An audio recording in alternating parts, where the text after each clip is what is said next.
America, Iran ಹಾಗೂ Israel ನಡುವೆ ನಡೆಯುತ್ತಿರುವ ಯುದ್ಧದ ಭೀಕರತೆ ಇದೀಗ ಭಾರತೀಯ ಷೇರುಪೇಟೆಯ ಮೇಲೆ ಗಂಭೀರ ಪರಿಣಾಮ ಬೀರಿದೆ.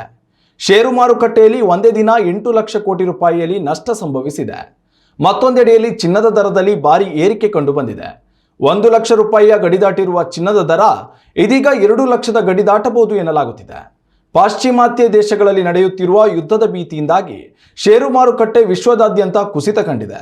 ಹೂಡಿಕೆದಾರರು ಷೇರುಗಳ ಮೇಲಿನ ಹೂಡಿಕೆಯನ್ನು ಕೈಬಿಟ್ಟು ಚಿನ್ನದ ಮೇಲೆ ಹೂಡಿಕೆ ಮಾಡುತ್ತಿದ್ದಾರೆ. ಚಿನ್ನದ ಪೂರೈಕೆಯ ಪ್ರಮಾಣದಲ್ಲಿ ಕಡಿಮೆ ಇದ್ದು ದಿಢೀರ್ ಬೇಡಿಕೆ ಹೆಚ್ಚಾದಂತೆ ಚಿನ್ನದ ದರದಲ್ಲಿಯೂ ಭಾರಿ ಏರಿಕೆ ಕಾಣುವ ಸಾಧ್ಯತೆ ಇದೆ. ಸದ್ಯ 1 ಗ್ರಾಂ 24 ಕ್ಯಾರೆಟ್ ಚಿನ್ನದ ದರ 17,051 ರೂಪಾಯಿ ಇದ್ದು, 24 ಕ್ಯಾರೆಟ್ 10 ಗ್ರಾಂ ಚಿನ್ನದ ದರ 1,70,510 ರೂಪಾಯಿ ಇದೆ. ಈ ದರ ಸದ್ಯದಲ್ಲೇ 2 ಲಕ್ಷದ ಗಡಿ ದಾಟಲಿದೆ ಎಂದು ವಿಶ್ಲೇಷಕರು ಅಂದಾಜಿಸಿದ್ದಾರೆ. ಉತ್ತಮ ಸಂಸ್ಕಾರಯುತ ಶಿಕ್ಷಣದೊಂದಿಗೆ VSS English medium CBSE school Udupi Muddur. ನರ್ಸರಿಯಿಂದ 10ನೇ ತರಗತಿವರೆಗೆ ಶಿಕ್ಷಣದ ಜೊತೆಗೆ 5ರಿಂದ 10ನೇ ತರಗತಿವರೆಗಿನ ವಿದ್ಯಾರ್ಥಿನಿಯರಿಗೆ ಉತ್ತಮ ಹಾಸ್ಟೆಲ್ ಸೌಲಭ್ಯವೂ ಇದೆ. ನಿಮ್ಮ ಮಕ್ಕಳ ಪ್ರವೇಶಾತಿಗಾಗಿ ಈ ಸಂಖ್ಯೆಗೆ ಕರೆ ಮಾಡಿ.